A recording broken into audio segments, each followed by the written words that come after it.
Portanto, neste momento, as apresentações foram feitas. Penso que tiramos conclusões grandes que, efetivamente, por este andar, o Estado Social não tem saída, portanto, está mesmo a chegar ao fim.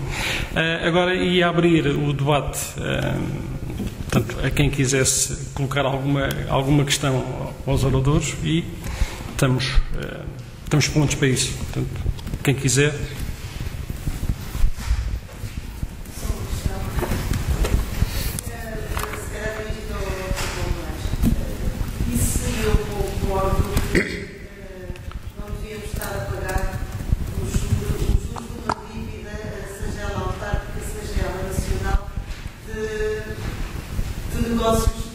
Eu acho que as pessoas me ouvem.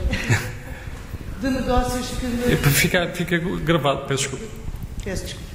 Portanto, estamos a pagar a dívida nacional e autárquica de negócios feitos, e alguns deles se calhar até com boa intenção, e alguns deles também com bons resultados, que foram feitos por autarquias ou governos nos quais depois nós não nos revimos, ou nos quais depois votámos contra. E que se calhar eles deviam ser, e eu também concordo, deviam acabar na legislatura. Nós devíamos fazer dívida que pudéssemos pagar nessa legislatura. Mas também, tal como disse, a dimensão desses negócios, ou a dimensão desses gastos, não permitam que isso aconteça. E inevitavelmente esses juros passam para as legislaturas seguintes, sejam eles com bons ou maus resultados. A verdade é que temos hoje juros autárquicos e nacionais confortáveis, e que eu penso que dificilmente os pagaremos nos prazos que nos são impostos.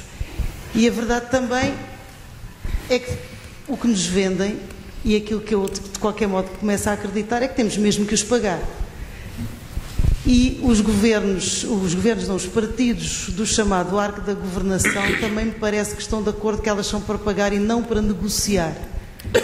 Eu acho que isto só tem solução se forem negociados uns prazos maiores para o pagamento das dívidas, sejam elas autárquicas, sejam elas nacionais. Mas não parece que é isso que os vários partidos do chamado arco da governação têm vindo a dizer. Gostava de saber a vossa opinião. Se calhar o ideal seria nós fazermos 2 ou 3 perguntas e depois pudéssemos partir para... Portanto, tem aqui embaixo. Não. Sim.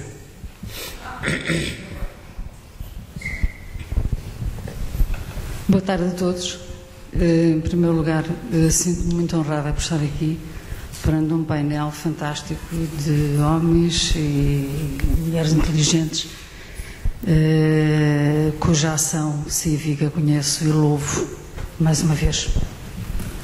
As palavras que eu aqui rabisquei, porque eu quero fazer parte deste momento, não para me envaidecer, porque eu não tenho nada que me envaidecer a não ser de vocês e de pessoas como vocês.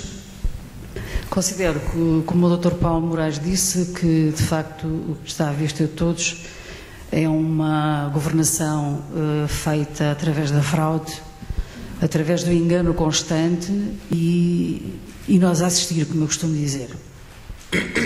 O que me parece que está a acontecer, de facto é dramático, que é, e pegando no tema deste encontro, que é a destruição do Estado Social. Lentamente, tragicamente, com uma indiferença também dramática das nossas instituições democráticas. Aliás, aquilo que mais me preocupa é a passividade das instituições democráticas e a passividade de quem de direito deveria zelar e cuidar dessas mesmas instituições. O Estado, o Governo, o Estado de garrote, como referiu a doutora Raquel Varela, está a empobrecer cada vez mais o país, mas a enriquecer, como vemos, e isso é que é terrível e revoltante, uma oligarquia que está à vista e cujos rendimentos cada vez mais sobem, afrontando desse modo uma riqueza cada vez mais cai no nosso país, arrastando consigo uma multidão de pobres que se agiganta. Que houve com políticos e governantes ou que se passa com políticos e governantes que somente e numa perspectiva e posição arrogante, confesso-vos que tem sido muito difícil olhar para a televisão e ver a arrogância de pessoas, não é por serem mais novas que eu, mas é uma arrogância balofa. Gente que da vida deve saber muito pouco. Gente que nos falseou. Não a mim, porque não votei neles, obviamente, mas que falseia aos portugueses e que, no fundo, acabam por ter um apoio institucional feito de silêncio e mutismo, por exemplo, de um Presidente da República. De facto, esta estatística sonante de uma miséria camuflada, que aliás o Sr. Professor Paulo Moraes apresentou, é uma miséria camuflada no orçamento, um governo que nos transmite que parece que vai tudo bem num discurso abusivo e enganador. Voltamos, penso eu, e a Deus queira que não, à caridadezinha salazarista e salazarenta, a um discurso fascisante de que na sociedade nem todos podem ser iguais, nem todos podem ser felizes. Estou farta de índices de produtividade feitos em cima de uma realidade dolorosamente opressiva, em nome de uma política que reduz desumanamente o homem e a sua condição social e a sua dignidade. É assim que eu me sinto. Meus amigos, não foi para isto que os meus pais lutaram, nem é por isso que eu luto. Sinto-me numa idade em que seria toda a justiça eu prestar toda a atenção e dar tudo ao que o meu filho universitário merece, mas não tenho problemas em dizer que estou a cortar muito do magro salário que me roubaram. Em nome desta oligarquia reinante, eu posso constituir, infelizmente, um exemplo desta injustiça, desta impunidade política, que tantas vezes me revolta até às lágrimas.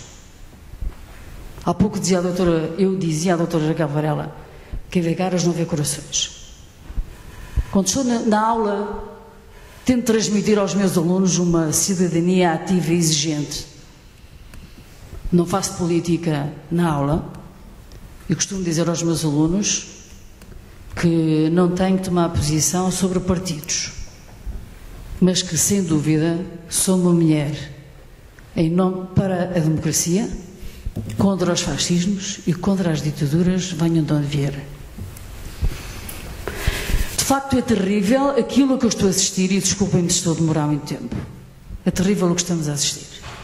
O Estado Social, que tinha a obrigação de cuidar de mim, porque eu pago os meus impostos,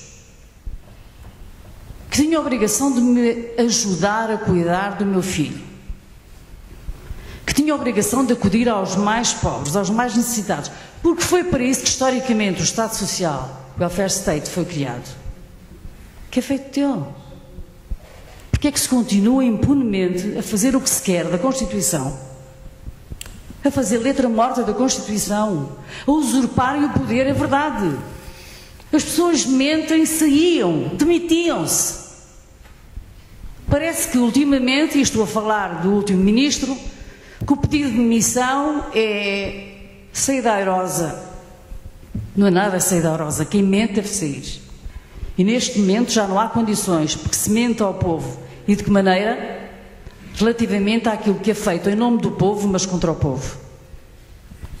Eu tinha muito mais coisas para dizer aqui a este auditório, porque este auditório é uma reflexão conjunta de todos nós sobre uma coisa que nos está a magoar muito, que é vermos regressar o país a uma situação fascisante, lentamente, a interiorizar-se até na própria Constituição e ninguém fazer nada. Por favor, vamos continuar a lutar contra este estado de coisas. Sobretudo, exigir que a Constituição seja cumprida.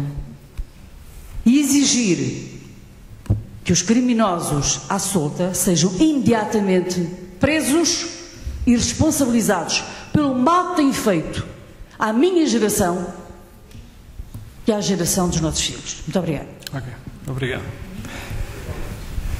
Tem lá em cima, e depois a Dona Aliette.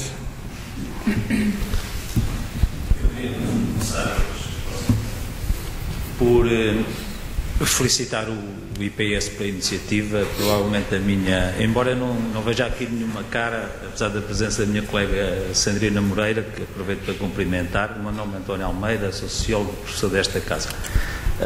Embora eu não tenha aqui nenhuma cara da casa em termos institucionais para cumprimentar e felicitar, lamento imenso o que não... Não, eu peço desculpa, a professora Boguslava não está em Portugal, ela gostaria de estar aqui. Eu sou desta casa. E o professor Pedro Dominguinhos também não teve hipótese de cá estar. Eu sei porque ele esteve aqui ontem o dia inteiro neste auditório, claro, num debate também muito interessante sobre justamente as questões do mercado de trabalho, que também está subjacente a esta questão da discussão do Estado Social.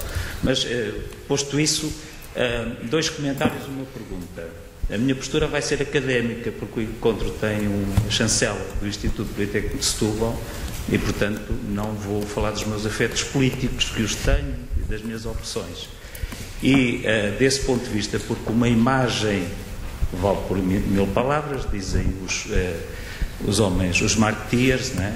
Aliás, o Dr. Paulo Moraes usou imagens muito impressivas na sua apresentação, não foi por acaso, e de facto eu também, apesar da sua justificação inicial, gostava de lamentar que a minha instituição académica tenha produzido essa imagem com uma afirmação que não tem qualquer base de sustentação empírica de que o Estado Social está na falência. Aliás, como a professora Raquel Varela, enfim, que tenho lido com muito gosto, quer a professora Raquel Varela, quer o Dr. Paulo Moraes, e portanto acho que isto transmite de facto uma opção que é criticável do ponto de vista académico, porque eu aprendi com os meus professores que o princípio básico da ciência é a dúvida metódica, não é? Portanto, a pergunta devia estar também, a interrogação devia estar também na primeira parte. O segundo comentário tem a ver, porque este se calhar tem mais uma dimensão interna, mas talvez não é? Justamente com a questão do papel da academia, não é? E daquilo que nós investigadores fazemos, sejamos académicos ou jornalistas. Já agora gostava de lembrar que não temos nem a mesma posição social, nem as mesmas obrigações éticas, não é? E, portanto, aquilo que dizemos em cada contexto, infelizmente ainda não li os livros do doutor Gustavo Sampaio, mas tenho acompanhado pela comunicação social. Já agora, peço desculpa de interromper, a professora Raquel Varela tem cá livros, portanto, conseguiu trazer livros, portanto, se alguém depois quiser no final, portanto, a doutora Raquel Varela tenho já os li com muito gosto e felicito o trabalho que ela tem feito. Mas o comentário que gostava de fazer, questões eventualmente muito comezinhas, tem a ver com algumas expressões que são utilizadas e que eu acho que uma coisa é olhar a realidade social e económica do ponto de vista macro e outra coisa é olhar do ponto de vista micro. Eu acho que nós temos de ser capazes de compatibilizar as duas dimensões da análise, não é? Só dar 2 exemplos. Por exemplo, quando a doutora Raquel Varela diz que um país mal gerido planta eucaliptos, porque estamos em Setúbal, onde existe a Porto Céu, enfim, que obviamente daria um objeto de estudo imenso, não é? Eu acho, e não é só uma questão de achamento, eu acho que quando fazemos a junção entre o macro e o micro, e está aqui a colega Sandrina Moreira, que é economista, que um país bem gerido também pode plantar eucaliptos. E acho que estas duas afirmações não são compatíveis, a que produziu e a que acabei de produzir. O outro comentário que eu gostava de fazer, e vou tentar ser breve, tem a ver com a questão das IPSS e o papel das IPSS no contexto atual. Há nesta sala, que eu conheço, as pessoas bem colocadas, porque são agentes, atores inseridos em IPSS, para falar sobre isto, mas eu gostava de perceber, que não sei e não conheço estudos de saber se o que está a acontecer relativamente ao papel das IPSS no sistema de segurança social português resulta de uma reivindicação dos principais atores institucionais da área ou se é uma imposição do Estado relativamente a esses atores. E não tenho uma resposta linear para isto, porque conheço algumas pessoas que estão dentro desta sala, ligadas à IPSS, e que têm uma postura muito crítica relativamente àquilo que está a ser feito, não é? A esta, no fundo, criação de uma nova relação clientelar entre as IPSS e o Estado. O terceiro comentário tinha a ver com justamente a questão da opção jornalística legítima, devo dizer, ainda bem que o trabalho é feito, relativamente ao analisar as relações, digamos, de poder, de dependências dos políticos. Obviamente, do ponto de vista mediático, é um soundbite que vende, não é? Sabemos isso e é importante que seja feito. Eu julgo que nós deveríamos, e tínhamos essa obrigação ética, de olhar para outra realidade, ou para a realidade no seu todo. Eu questiono, por exemplo, e aí há alguns trabalhos sobre o campo, que são justamente as relações de poder no campo do jornalismo, e como não estou a tirar a bola para o lado, gostava também que fosse feito o trabalho relativamente aos próprios académicos, a nós que estamos deste lado, não é? Porque aí também existem muitas relações de dependência que minam a autonomia da reflexão e do trabalho que é feito na academia, seja na universidade, seja no Politécnico, não é? A questão, para terminar, peço imensa desculpa por este alongado de inquietudes minhas, não é? Tem a ver com o seguinte, e repito, a minha postura é académica, não tem a ver com os meus humores, que é o seguinte: se isto está tudo podre, como dizia ajuda-me aí, do Bloco, o Macedo, o João Macedo, não é? Se já não é fruta que está podre, o Semedo, obrigado. Se já não é fruta que está podre, se já não é o cesto que está podre, se é toda a frutaria, então nós também estamos em causa. E a minha pergunta é: porque é que o sistema político-partidário não é capaz de incorporar este debate? Número um.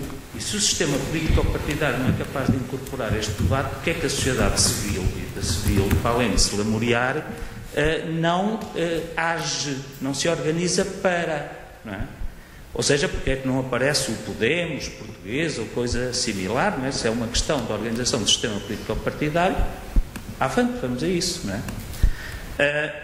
Porque eu tenho uma dúvida estrutural no meio disto tudo. E eu repito, tenho lido com muito gosto os livros, quer da professora Raquel Varela, quer do Dr. Paulo Moraes. Desculpem, o professor e o doutor, isto sai assim, eu sei que são ambos colegas da academia e doutorados. Que é o seguinte: até que ponto é que o modo como nós falamos das coisas não induz, ou não pode induzir, uma impossibilidade de transformação dessa realidade? Ou seja, se não há porventura necessidade de falar destes problemas também de outros modos que possam contagiar cada um de nós que é vítima desta realidade, e se não temos também que chamar à coação outros atores. Por exemplo, eu gostava muito de ter visto nesta mesa um liberal assumido, não é? Um neoliberal assumido, não é? Para podermos aqui perceber também o que é que está por trás do modo como eles pensam, porque eles são mais eficazes do que nós. E agora tomei partido, não é? Muito obrigado. Posso lhe dizer que o convite foi feito, mas ninguém aceitou. Mas era importante termos sabido isso, não é? Pronto. Temos que os trazer para o campo. Já agora, penso que é Dona Alberto.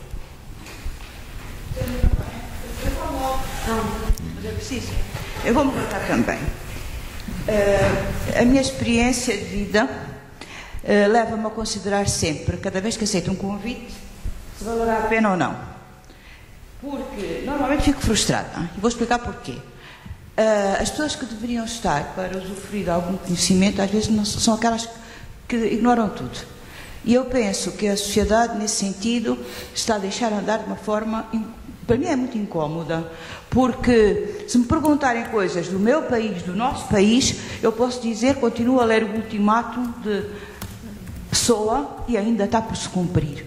Mas chegamos até aqui. E se chegamos até aqui, temos a obrigação moral de continuar a ter alguma esperança para lutar para que, de facto, a nossa terra continue um dia a florir. Eu digo isto por uma razão simples. Atravessei vários estádios do país que me levam a ter algum conforto na expectativa da esperança. Fui para Angola, fui a primeira mulher lá a chegar em guerra, sobrevivi a uma emboscada com a minha filha no colo, acabada de nascer. A partir daí fiquei vacinada para enfrentar o mundo em que estamos a viver. O que é que eu quero dizer com isto? Eu sou artista plástica, portanto, por natureza sou romântica, chamam isso aos pintores, mas hoje, e então estou sempre a ver as cores e as coisas de cada local onde vou. Nós estamos num país amorfo, triste, quando a chuva às vezes é tão bem-vinda, deveria ser, ficamos tristes, ficamos em casa, não fazemos nada, ficamos a dormir, estou a dizer no total da população, isto para pôr a minha pergunta. O que é que eu quero dizer com isto? Quando eu hoje de manhã pensei, afinal vou a Setúbal, porque tinha que corresponder ao convite generoso e apelativo de quem o fez, fiquei, o que é que eu vou lá fazer? E então pensei assim, vi a primeira imagem do jornal antes de sair, o diabo. Digo assim, o diabo tem razão. Agora, porque era o José Sócrates metido dentro de uma jaula ou de uma prisão, digo assim, ora, aqui está. E eu então pensei, vou de facto fazer a viagem até Setúbal com a imagem de que vamos falar, enfim, não sei se é dos desesperados, se é daquilo que não tem remédio. De qualquer maneira, eu penso que o importante neste momento, tendo em conta o país existente, virada da esquina em 2015, em fevereiro, tomar decisões fundamentais, nomeadamente para a nossa região, e eu sublinho o que é, nós não podemos ficar a depender de Espanha, não podemos ficar a depender de país nenhum, miseravelmente a depender de país nenhum. Fui convidada para ir à Sociedade de Geografia, ouvir o que é que se dizia sobre a ferrovia, por exemplo, que eu não sei se leu, que nos levará para a Europa toda, em rede, a nossa mercadoria. O senhor Primeiro-Ministro, ao meu lado, em Sines, disse, a ferrovia vai estar pronta em 2014. Não há ferrovia. Entretanto, há uma última oportunidade. Havia possibilidade de fazer 2 candidaturas, há só uma. Ou seja, não há escolha. Ou ferrovia, ou não há ferrovia, e façamos para Porto de Barcelona tudo que vem por Sines, que deixará de ter qualquer função. Ora, com este andamento, pensamos que só estamos a lidar com mentirosos, porque dentro da Sociedade de Geografia ninguém, continuávamos a falar no mesmo, toda a gente sabia do que é que estava em causa, mas ninguém se lembrou de dar um grito e dizer assim, meus amigos, vamos deter o Sr. Presidente da República, dele e os seus amiguinhos, fazerem com que a construção do aeroporto, que não é necessário, seja a prioridade para 2015. Então não brinquemos com isto. Portanto, as pessoas têm que ser informadas, é o que eu faço, mas não consigo muito, porque não há jornais, os jornais que existem não têm cultura democrática para funcionar. Eu digo, estou a falar da região, ficaram 2 ou 3 jornais, eu dirigi um jornal, eu não desejo a ninguém o que é que eu passei durante 20 anos, mas fiz sempre aquilo que era o mais correto em termos de passar a mensagem para a opinião pública. Neste momento, o que é que nós podemos fazer? É valer-nos de alguns expedientes, rádio, por aí afora. Agora, a pergunta põe-se desta maneira, como é que pessoas que não estão informadas e que acreditam na primeira coisa que lhes diz, porque nós estamos a passar um momento social de apatia, profunda apatia. As pessoas vão para os centros de segurança social para serem atendidas, são marginalizadas, são incomodadas, são censuradas, são vilmente tratadas, e dizem o que é que se pode fazer, é assim, está muita gente, não questionam porque é que não está lá as pessoas suficientes para serem atendidos. Portanto, estamos a viver uma apatia coletiva incómoda. E eu, como pessoa ativa, penso que as mulheres do nosso país estão bem, estão ativas, a maior parte, os homens estão um bocadinho mais conformados, desculpem lá, mas é um pormenor que eu tenho que deixar aqui, porque eu sinto isso, é preciso fazer qualquer coisa. E essa coisa é não continuar a falar que a ferrovia devia estar feita, mas não está, já sabemos isso. Não continuar a dizer que, desculpem, mas é a questão, nós temos que conhecer o passado para projetar o presente e realizar para que o futuro seja outro. Mas é que este futuro, toda a gente já, este presente, toda a gente já conhece. Ele vem desde o 25 de Abril. Os oportunistas fizeram fila, estão lá todos. Eu pergunto, vamos continuar assim? Não arranjando grupos de intervenção forte que digam às pessoas, temos esta saída, a população tem que saber votar, tem que encontrar os seus líderes, nós precisamos do estadista, nós não temos estadistas, temos vigaristas que nos governam. E eu digo isto com todas as palavras, em todo sítio para onde vou. A minha pergunta é esta. Há um exemplo de alguns grandes filósofos que nós todos conhecemos, e um deles que me marcou bastante, que eu já sou antiga, foi Jean-Paul Sartre, quando, não tendo uma tribuna, pôs-se em cima do bidon e começou a fazer discursos e a explicar o que era preciso às pessoas que não tinham conhecimento. Será que nós temos tanta gente boa para fazer? Como é que aconteceu? Estas explicações. É possível continuarmos a falar para aqueles que já sabem? E para meia dúzia daqueles que somos aqui? Temos que ir para a praça pública. Temos que agarrar um grande fotógrafo da nossa televisão portuguesa e barreirense, dizia que tinha a certeza absoluta que não era por um artista pintar uma nuvem em cima das fábricas da CUF que iria acabar com os fumos. Mas o facto concreto é que tanto se pintou a nuvem cor-de-rosa em cima das chaminés da fábrica da CUF que se desviou alguma coisa. Conseguimos pelo menos um hospital que tivesse lá os medicamentos capazes para um grande problema que pudesse surgir, porque não havia disponibilidade nem sequer do medicamento, que eu não sei qual é o nome, para, numa eventualidade, a pessoa chegar viva a Lisboa. No distrito, que aquilo era criminosa, fui à Assembleia da República, fiz as voltinhas normais, mas fiz nos jornais também a questão de fundo e consegui arranjar gente suficiente para pormos em xeque tudo e ganharmos o tribunal. Dona Aliette, já agora é só por causa do tempo. A pergunta continua a ser, quando é que nós formamos equipas grandes, nós, qualquer pessoa, das universidades, todos juntos, e há muita gente disponível, para passar a mensagem para grandes auditórios, para as pessoas necessitadas. É isso que eu gostava de levar, pelo menos essa ideia de que somos capazes de fazer isso. Tudo bem. Nós agora iríamos, portanto, o Sr. Paulo Moraes, a professora Raquel e o Dr. Gustavo irão responder. Depois partiremos para, por exemplo, o Dr. Luciano gostaria depois de fazer uma pergunta. Portanto, existe mais, se calhar respondemos às primeiras agora e depois fazemos as segundas. Pode ser? Muito bem. Muito obrigado pela minha parte, pelas simpáticas palavras e pelas opiniões. Julgo das questões que foram colocadas, há uma, enfim, que se me dirige mais e que tem a ver, no fundo, com a estrutura da dívida. E eu, para ser rápido, para haver mais debate, teria 3 ou 4 coisas a dizer muito rapidamente, como disse. A primeira é, não pode haver compromissos do Estado por toda uma geração. Há pouco o Dr. Gustavo referia o caso da Suma, portanto a empresa de recolha de lixos. Um dos grandes problemas no negócio dos lixos em Portugal, tem muitos, mas um dos mais graves, do meu ponto de vista, é que os contratos de recolha de resíduos feitos em muitas autarquias foram sucessivamente prolongados. O que quer dizer que, por exemplo, em Vila Nova de Gaia, que eu sei de cor, mas em muitos outros concelhos acontece isto. Há um contrato que é inicialmente feito por 10 anos e depois, em determinadas condições, pode ser prorrogado.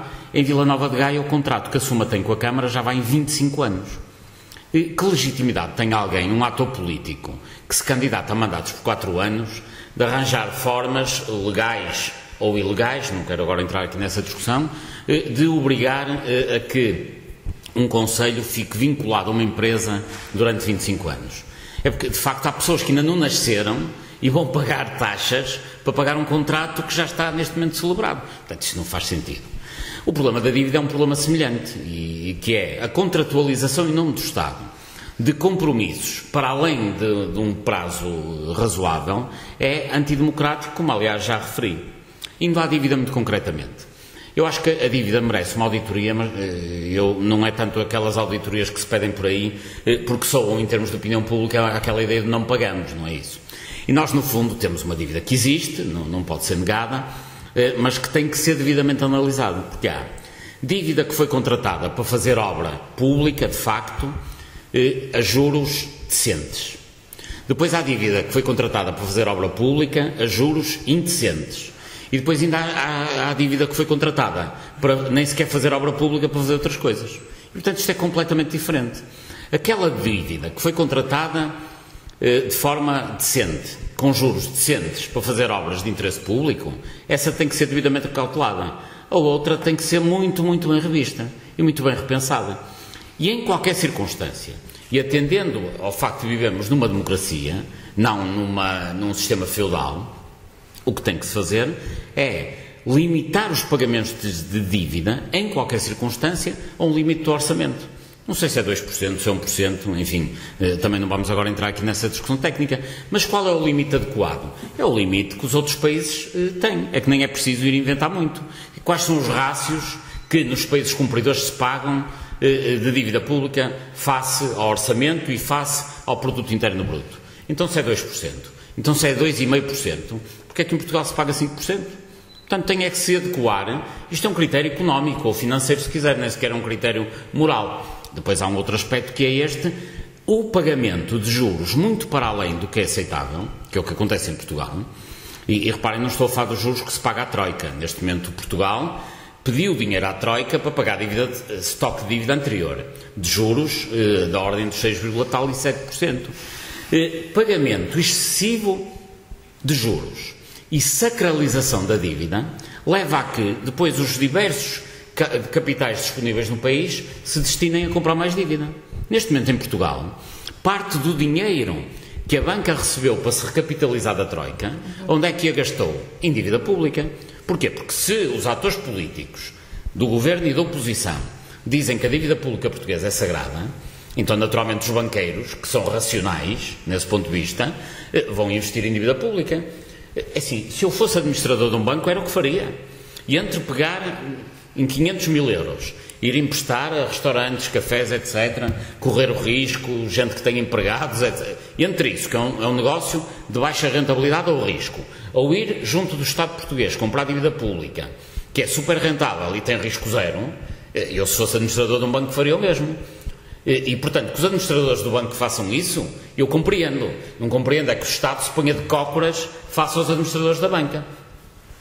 É assim, eu não tenho os números todos de cor, mas em janeiro e em fevereiro de 2014, Portugal teve a dívida pública mais rentável do mundo. Do mundo. Portanto, em todo o mundo, a dívida pública mais bem remunerada, em janeiro e fevereiro, foi portuguesa. Mas já no fim de 2013 assim era. Há muitas empresas que vão recorrer a fundos comunitários para ter créditos bonificados e sabem o que é que elas fazem? Investem nas fábricas? Não, compram dívida pública. Ou seja, a dívida pública hoje é um negócio fantástico em Portugal. E, portanto, tem que se virar, digamos, inverter de uma vez por todas. E como é que se faz? Há muitas medidas, umas mais técnicas, outras menos, mas há duas que são perfeitamente possíveis. Uma, a nível macro, para aproveitar a sua análise, a nível macro é limitar o pagamento de dívida a X% do orçamento. Ponto final. A nível mais local é transferir muita dívida pública que está titulada em bancos portugueses e nos seus sócios internacionais para a população, através de mecanismos, como sejam os antigos certificados de aforro ou semelhantes, e as pessoas podiam... Ou seja, se a dívida pública portuguesa tem que dar dinheiro a alguém, ao menos seja aos pequenos aforradores portugueses. Bem, já não defendo, por exemplo, o que fazem os espanhóis. Sabem que os vistos gold, que têm sido muito falados nos últimos tempos em Portugal, permitem atribuir-se visto gold a quem transferir 1 milhão de euros para um banco português. Em Espanha não é assim. Tem que transferir 2 milhões, mas é em dívida pública espanhola. Pelo menos, no meio de tanto tráfico, ao menos, o dinheiro é para financiar a dívida pública espanhola. Por isso, sintetizando, é maximizar, pôr um teto máximo ao pagamento de dívida pública, até porque isso tem um efeito dissuasor muito grande para o futuro. Porque depois também os fornecedores já não fornecem assim de qualquer maneira encomendas por telefone, como acontecia, por exemplo, na dívida oculta da Madeira, em que muitas estradas foram feitas sem haver um único papel. Isso não é aceitável, porque é aceitável se o Estado for um Estado forte e sério, não há papel nenhum, não pago, está o problema resolvido. Mas sabemos que em Portugal, infelizmente, não é assim, porque a classe política está normalmente dependente dos grupos económicos. Sintetizando para acabar, dívida pública deve existir, não pode ser hiper-remunerada, não pode ser o melhor negócio do país, e os portugueses não podem ver mais do que X% dos seus impostos canalizados para o setor financeiro para negócios verdadeiramente agiotas. Muito obrigada pelas vossas questões e comentários. Eu sou filha de 2 engenheiros florestais, portanto tenho uma relação complexa com os eucaliptos. Aquilo é mesmo uma desgraça, do ponto de vista da sustentabilidade a prazo dos territórios, etc, etc. Um eucalipto é uma coisa, enfim, eu conheço bem a coisa, um eucalipto é uma coisa que nem se corta, porque se ele corta cresce com mais força, tem que ser arrancado com uma bulldozer. Para além do efeito catastrófico que tem do ponto de vista da seca, etc, etc. Independentemente disso, eu usei uma metáfora, ou seja, não me choca que uma parte do país plante eucalipto. Choca-me muito mais, por exemplo, que nós tenhamos uma política essencialmente de exportação de pasta de papel e não uma política de inovação e de criação do papel em si. Ou seja, isto é tudo, são tudo políticas pequenininhas da forma como nós gerimos o país. Mas enfim, quer dizer, eu imagino, eu não sou técnica da área, obviamente, se me dissessem uma parte do país é para eucalipto, isso não me choca. Agora, nós somos o país do mundo, cuja única espécie dominante é não autóctone, que é o eucalipto, ou seja, Portugal está transformado no eucaliptal de norte a sul, e se passarem no Pinhal de Leiria, aquilo já é o eucaliptal de Leiria, uma boa parte já. E também me choca que nós não tenhamos uma política de autossuficiência e de soberania alimentar, e que não tenhamos uma política de cuidado de espécies autóctones e que eu compre amêndoas da Califórnia. Acho isso um absurdo do ponto de vista da gestão ecológica do planeta, mas também acho um absurdo do ponto de vista da manutenção da gastronomia local e de outras coisas que são riquíssimas e que não contam, porque a remuneração do eucalipto é muito mais rápida que a remuneração das amêndoas, mesmo que a remuneração das amêndoas seja melhor daí a X anos. Não sei se é ou não, estou a dar um exemplo de que quando se gera um país tem que se pensar nestas variáveis todas, elas são muito complexas, e eu não acho que a gestão agrícola do país esteja na mão de engenheiros agrícolas ou florestais que pensam o país, que era onde devia estar. Acho que ela está toda na mão do Ministério das Finanças e da remuneração da dívida pública, e esse era o meu ponto. Aliás, a política agrícola, nós nunca mais saímos daqui para discutir o que é um país que nos últimos 30 anos recebeu para parar de produzir e para garantir as rendas fixas geridas pela CAP. Se há lugar onde as rendas fixas têm espaço, é justamente na gestão agrícola, e isso tem sido uma... Está por fazer, não sei se o Gustavo tem isso. Onde é que foi parar o dinheiro dos fundos estruturais? Eu gostava de saber. Gostava de ter uma lista do dinheiro dos fundos estruturais. Sobre a questão da consciência e da organização, sobre a questão das IPSS, que também é uma questão muito sensível. Isto é uma questão muito complexa. Nós não vamos resolvê-la hoje aqui, como sabe isso, trabalha aqui nesta área. É uma questão muito complexa. Eu alertei para uma ameaça que paira sobre a questão da segurança social, que é a privatização eu nem sei se as IPSS não são uma forma transitória de gerir esta privatização, e se isto não acaba tudo num banco ou numa grande empresa que depois gera esta dita economia social. Há muita gente nas IPSS que quer acabar com a pobreza, mas depois nós temos outro problema, que é a dependência das IPSS da pobreza. Quer dizer, eu vou colocar a questão assim de forma aberta, para que todos possamos discuti-la de forma aberta. Que é uma criança que esteja numa instituição particular de solidariedade social, o cálculo, se não me engano, neste momento é 700 euros. Se a criança ficar com a mãe e receber o rendimento mínimo, é mais de 60 ou 70 euros. Quer dizer, recebe 70 euros para ficar com a mãe. 700 se for institucionalizada. Claro que a conta não é assim, porque a criança que é institucionalizada às vezes não tem mesmo mãe, não há outra alternativa, ou estar com a mãe era uma péssima situação. Estou a dizer o seguinte: nós, quando fazemos cálculos da proteção social, primeiro há aqui um problema de fundo, e se nós não encararmos este problema de fundo, nunca vamos resolver isto, que é: as pessoas têm que ter direito ao trabalho bem remunerado. É assim que vive uma sociedade. As políticas sociais são para casos de emergência, não são para nós vivermos em sociedade permanentemente. Pois o que aconteceu em Portugal é o contrário. Todos os dias se põe em causa o direito ao trabalho e à remuneração justa, e todos os dias se criam programas sociais paralelos para amparar essa desgraça. De tal maneira que nós temos 47% da população dependente, direta ou indiretamente, de apoios sociais. Portanto, eu penso que este é o problema de fundo. Este, para mim, é o problema de fundo. sem resolver este problema nós não vamos resolver nada, ou seja, vamos tapar buracos a jusante.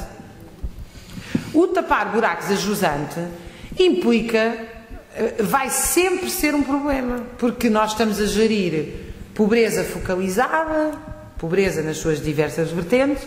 A pobreza focalizada exige escolhas. Eu tive durante um ano a dar aulas de alfabetização num bairro social, as aulas de alfabetização eram no espaço onde era gerido a entrega do rendimento mínimo e da comida às pessoas que lá iam. Portanto, eu todos os dias, não todos os dias, quando eu lá ia, isto já foi há bastantes anos, me confrontava com essa situação. É uma situação, é uma gestão de uma tensão gigantesca para as pessoas que o fazem, para os assistentes sociais e para as pessoas que estão na linha da frente dessa gestão, que coloca casos gravíssimos. Por exemplo, quando as pessoas dizem: eu conheço não sei quem está há 4 anos no rendimento social de inserção. Eu não sei como é que alguém está no rendimento social e a pessoa não vai à procura de emprego. Eu não sei como é que alguém está na situação de rendimento social de inserção vai à procura seja do que for, porque é um estado vegetativo em que as pessoas vivem, que já deixaram, muitas delas, de reagir com toda a sua capacidade física e mental a estímulos, ou seja o que for. As pessoas estão ali a negociar se levam mais uma massa fora de prazo que foi dada pelo continente ou não para casa. E a vida das pessoas é gerida no limite da sobrevivência. E, portanto, que alguém diga que ainda por cima o Reci não conta nada do ponto de vista do Orçamento de Estado.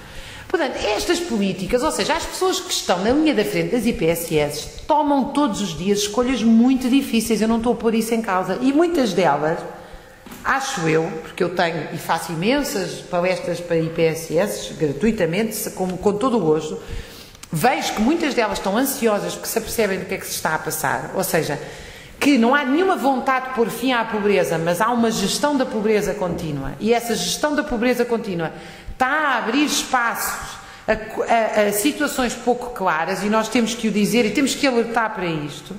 Isto não significa ter aquela posição de direita clássica: não, os pobres são pobres porque não querem trabalhar, vamos acabar. Não é nada disto. Mas também nós não podemos ter uma posição paternalista e dizer: não, isto está tudo bem. Isto não está nada bem. Isto não está nada bem. E a gestão da pobreza em Portugal é um problema muito sério. Para mim ainda é mais sério. Ele já é sério aqui. Ele já é sério quando uma mãe quer pôr uma criança numa escola e tem que assinar um papel em que uma criança vai ter educação moral, senão não tem fila nessa escola subsidiada pela Segurança Social, gerida pelo IPSS. Isso é grave. Isso é grave. Mas ele é muito mais grave quando, afinal, a gestão já não é só das crianças ou dos idosos e passa a ser gestão de entrega de apoios sociais, que é o que está em cima da mesa com estes novos decretos. Eu penso que isto é gravíssimo, porque nós estamos a colocar aqui situações de discricionariedade que antes estavam no Estado com algum controle e escrutínio público, e eu não estou a dizer que a situação era perfeita, porque não é perfeita, e ela é colocada na mão de uma instituição privada que ainda por cima vai ser chamada, obviamente, a dar lucro, porque é isso que fazem as instituições privadas, é a dar lucro no fim da linha. Portanto, eu penso que essa é uma situação muito complexa que nós temos que eu não vou resolver aqui. Eu sou contra a privatização da Segurança Social, absolutamente contra qualquer forma, direta ou indireta, mas também sou contra, mas também não acho que esta Segurança Social seja bem gerida e não acho que a forma como se tem olhado esta força de trabalho seja correta. As pessoas que estão a ser agora, por exemplo, colocadas na mobilidade especial, é óbvio que tem que haver reconversão laboral. Tem que haver reconversão laboral. Há muitas destas pessoas que têm o 5º e o 6º ano numa sociedade que hoje tem formas de produção completamente diferentes. Mas nós podemos agarrar nas pessoas e fazer essa reconversão laboral no quadro das formações profissionais sérias, não é formações profissionais para entreter os trabalhadores em layoff, é formação profissional séria, é olhar para o país no quadro nacional e perceber onde é que há buracos para tapar o quadro nacional, sem mandar as pessoas para trás do sol posto longe da família, não é isso que eu estou a dizer, mas é perceber, temos aqui um buraco. Se no fim disso tudo nós chegamos à conclusão, há 0,00001% das pessoas que nós fizemos o nosso melhor e não conseguimos recolocar, que essas pessoas sejam colocadas numa situação em que recebem um ordenado, não é uma miséria. Nós admitimos, a sociedade mudou imenso, aumentou brutalmente a sua produtividade, mas não é isso que está em causa. Isto é uma conta de merceeiro, é a dotação orçamental da Segurança Social. Temos que despedir 700. Vamos aqui à lista, pumba, vai-se embora e não há nenhuma gestão correta da força de trabalho. É uma conta de merceeiro sem qualquer sentido. Nós temos doutorados sem emprego neste país. Não é um problema só do aluno do 5º ano. Isto é um problema nós temos à frente deste país pessoas que têm a obsessão de pagar a dívida pública, fazem tudo por isso e tudo o resto, não há sequer uma reflexão sobre o resto, na minha opinião. A última questão, muito rápida. Eu penso que a questão da organização política, também deixa-me dar-lhe uma nota pessoal.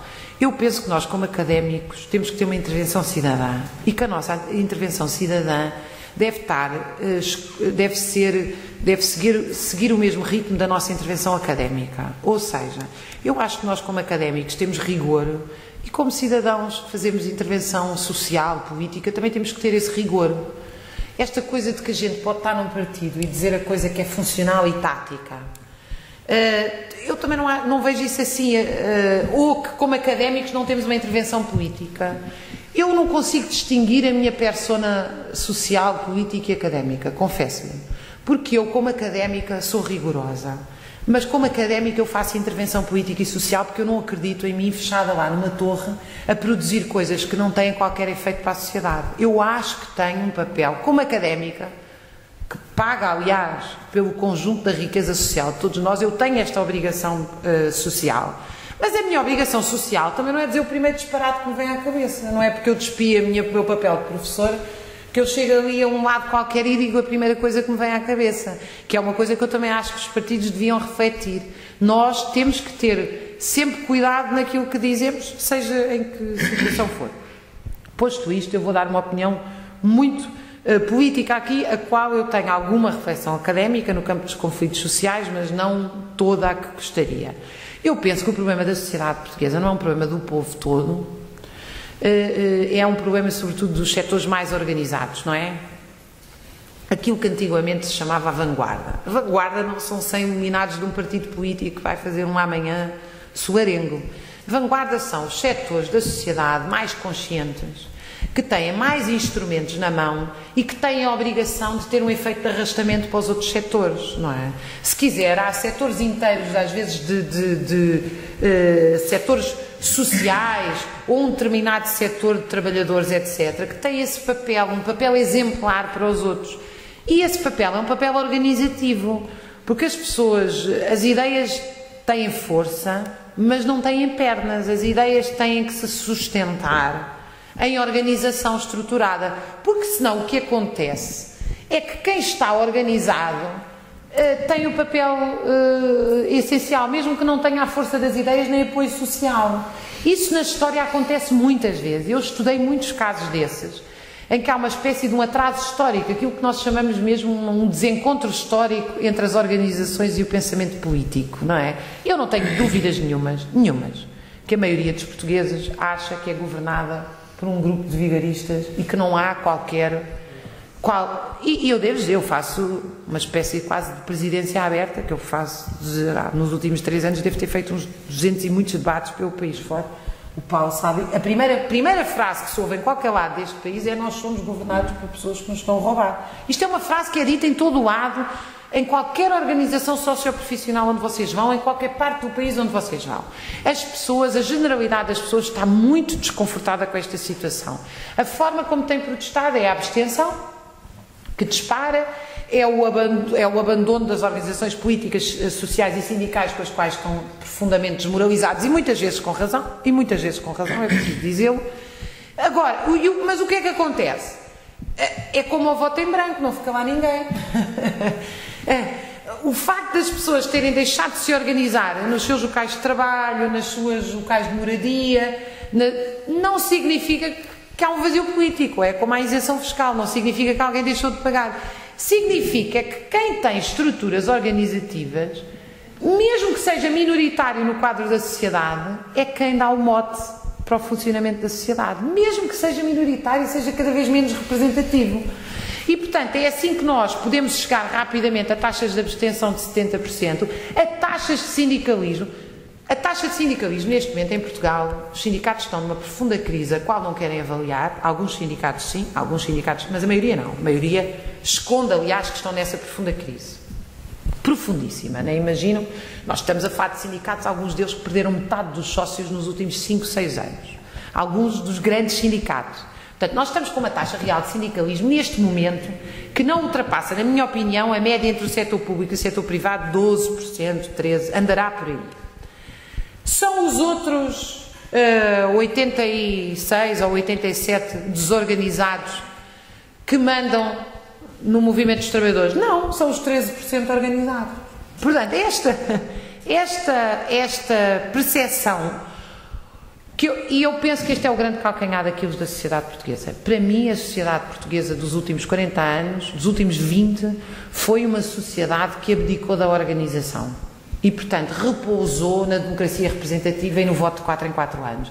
E abdicou da Associação de Pais, da Comissão de Utentes, da Comissão de Moradores, de escrutinar diariamente aquilo que são os bens públicos e coletivos.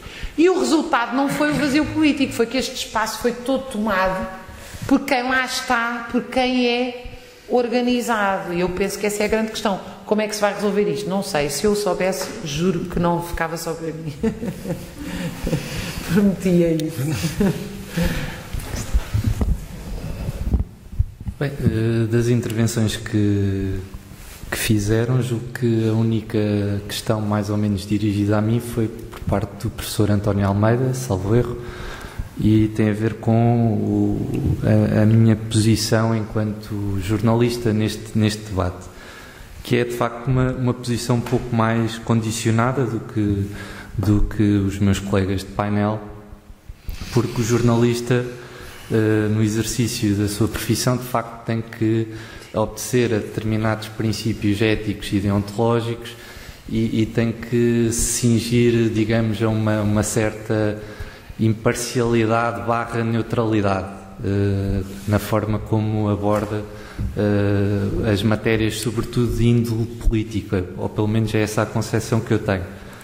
Nesse sentido, eu tento sempre ser muito cuidadoso na forma como abordo estes temas e julgo que, talvez por não ter lido os 2 livros, não terá conhecimento de que são essencialmente livros factuais e muito objetivos e com casos muito concretos e que não fazem juízos de valor, nem interpretações, nem chegam, digamos, a conclusões que até poderiam ser retiradas a partir de certos factos e de certos indícios muito claros, mas que eu preferi, por opção pessoal, não o fazer para, digamos, deixar uma interpretação aberta e livre a cada leitor daqueles factos que coligi e apresentei nos livros.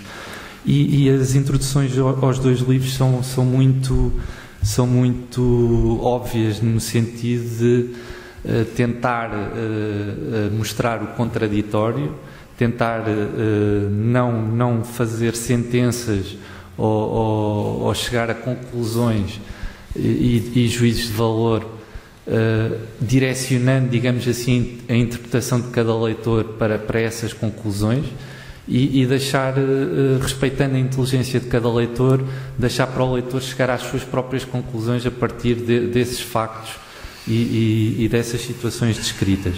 Eu dou só o exemplo que no primeiro livro, Os Privilegiados, eu começo por fazer uma ressalva de que nem todos os políticos são iguais e que isso é uma falácia e que há bons e maus políticos, e o que eu faço no livro é, de facto, abordar as causas ou as razões que levam a um descrédito da política e determinados políticos que eu nomeio, concretamente com nomes, factos e as situações concretas em que há indícios de que são maus políticos e são políticos promíscuos e com relações muito problemáticas com interesses empresariais e com ligações a sociedades de advogados que depois fazem a produção legislativa e beneficiam os seus próprios clientes nesse outsourcing legislativo, digamos assim, e toda essa série de questões.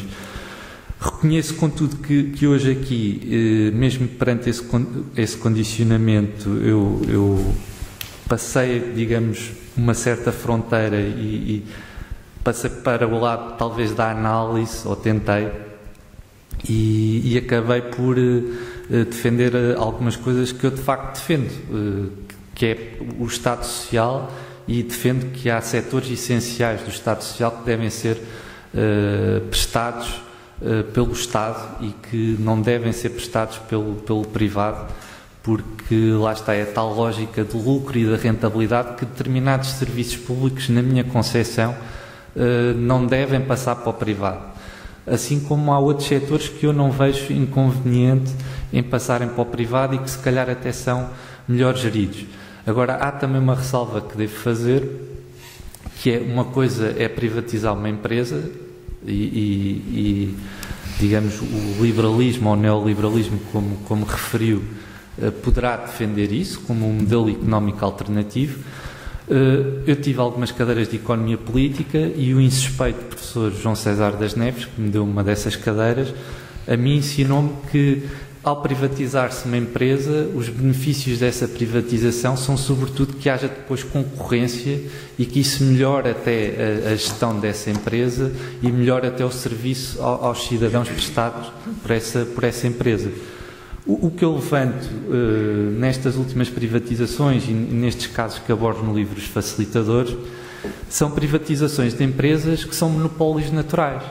E isso é que é o grande problema. E eu julgo que até um neoliberal ou um liberal clássico que defenda que o privado defende melhor que o público, julgo que não poderá defender a privatização de uma empresa como a EDP ou a REN, sobretudo a REN, que é a estrutura e que não há concorrência no transporte de eletricidade e que é um monopólio natural. Eu julgo que mesmo dentro da concepção neoliberal ou do liberalismo clássico, essa opção, digamos, não será aceitável ou levanta muitas dúvidas quanto à efetiva defesa do interesse público.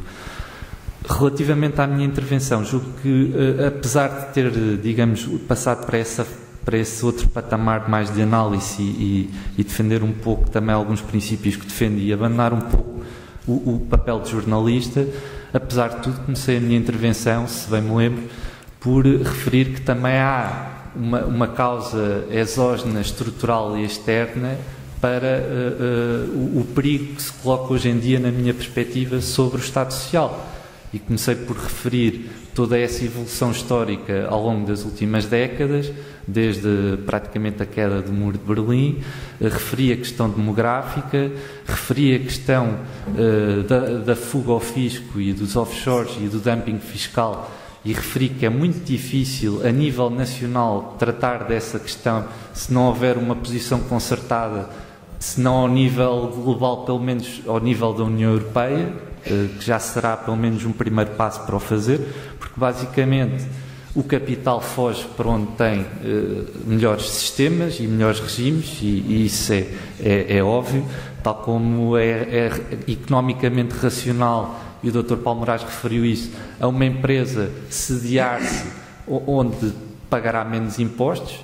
O que poderemos condenar é que dentro da própria União Europeia haja acordos secretos, como no Luxemburgo, para albergar essas empresas. Isso é que não há transparência, digamos assim, nesse processo, e portanto acabei de qualquer modo por tentar dar o contraditório, uma perspectiva também, tentar ver os dois lados da questão. Agora, acabo por, na minha perspectiva, partilhar de alguma da visão que a doutora Raquel Varela apresentou, no sentido de que julgo que o Estado Social está em perigo, não em falência, e isso referiu, não está em falência, estará provavelmente em pré-falência, e a minha intervenção foi no sentido de apontar, digamos, causas que estarão a contribuir, para além dessas todas estruturais e exógenas, causas internas através destes problemas que eu abordo nos meus livros, que estarão a contribuir para esse estado de pré-falência ou esse perigo de sustentabilidade do Estado Social. E era essa a minha intenção durante a minha intervenção. Se calhar deveria ter sublinhado um pouco mais o contraditório e o outro lado das questões, mas se calhar enverguei mais o papel de cidadão e de académico, digamos assim, e deixei-me levar um pouco também pelas minhas convicções pessoais, mas julgo que não me levará a mal. Outra questão que referiu, também mais direcionada a mim, será as relações do poder de jornalismo. Eu devo referir que sou um jornalista freelancer e não estou integrado em nenhuma redação, portanto não tenho nenhum tipo de dependência relativamente a nenhum desses grupos económicos que hoje em dia controlam os principais jornais e os canais de televisão. Portanto, sou um outsider, digamos assim, não tenho esse tipo de problema. Agora, porque é que eu e outros jornalistas, porque é que eu não fiz também uma investigação sobre essas relações de poder? Precisamente porque haveria um conflito de interesses, na medida em que estaria a escrever e investigar sobre pessoas que conheço pessoalmente e com quem, digamos, trabalho. Quando vendo um artigo para um jornal ou para uma revista, estou a lidar com os editores e os diretores dessas publicações. Estaria a escrever e investigar sobre um meio onde trabalho e onde movimento, e muito provavelmente isso colocaria em causa a minha imparcialidade e a minha isenção. Refiro, no entanto, que esse trabalho seria meritório e importante para percebermos também essas relações de poder e esse problema que é notório. E vou só dar um exemplo de algo que aconteceu esta semana, só para ilustrar um pouco e ir até no sentido do que você referiu. Eu esta semana fui contactado pela TVI, por uma jornalista da TVI, para me fazer uma entrevista sobre Marcos Mendes e as ligações empresariais e a sua ligação à Sociedade de Advogados, à Abreu Advogados. E preparei-me para essa entrevista, perdi 2-3 dias a estruturar essa entrevista. Fui à TVI, fui entrevistado durante 30, 40 minutos e colaborei com esse trabalho. Na quinta-feira, a jornalista da TVI contactou-me e a reportagem estava alinhada e pronta para ser transmitida. Seria a quarta notícia ou a quarta reportagem do alinhamento do telejornal dessa noite. E durante o telejornal recebi 1-2 mensagens dessa jornalista a dizer que a notícia ia sendo adiada e saltava do alinhamento até que não passou. E foi-me dito que na sexta-feira, no dia a seguir, passaria, e ao final da tarde de sexta-feira recebo nova mensagem a dizer que também já não passaria na sexta-feira e que por parte da direção ou de editores teria sido pedido à jornalista mais factos sobre um determinado tipo de questões abordadas na reportagem e que, enquanto isso não fosse feito, a reportagem não passaria. Portanto, isto só para referir que eu não só não estou dependente desses grupos de interesses e dessas relações de poder dentro do mundo do jornalismo, como até, digamos assim, sou quase vítima dessas influências. Não só por não ter um contrato de trabalho fixo e tenho que fazer jornalismo em livre, porque isto é uma opção de recurso, porque não consigo ter um contrato fixo de trabalho, sou um precário há mais de 10 anos no mundo do jornalismo e não enriqueci todo com esta atividade, nem mesmo agora, como me fazem perder tempo com um trabalho para uma estação de televisão. Preparei-me para a entrevista, apresentei uma série de factos novos e que deviam ser noticiados, e sou censurado e a reportagem não sai, nem se sabe se vai acabar por sair.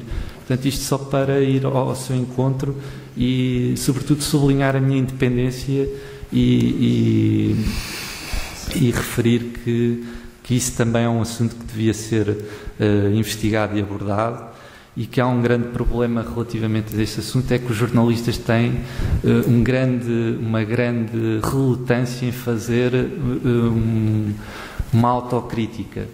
E sempre que se ataca o jornalismo, certos maus procedimentos do jornalismo, encara-se esse ataque como um ataque à liberdade de expressão e de imprensa. E muitas vezes não é disso que se trata, é um ataque a maus procedimentos e a más formas de exercer o jornalismo. Também relativamente a isso digo que eu faço essa autocrítica e também certamente que cometerei alguns erros no meu trabalho, e que estarei sempre disposto a tentar esclarecê-los e aberto a debater com os meus leitores e com quem consome a informação que eu procuro transmitir. Obrigado. Obrigado, Dr. Gustavo Sampaio.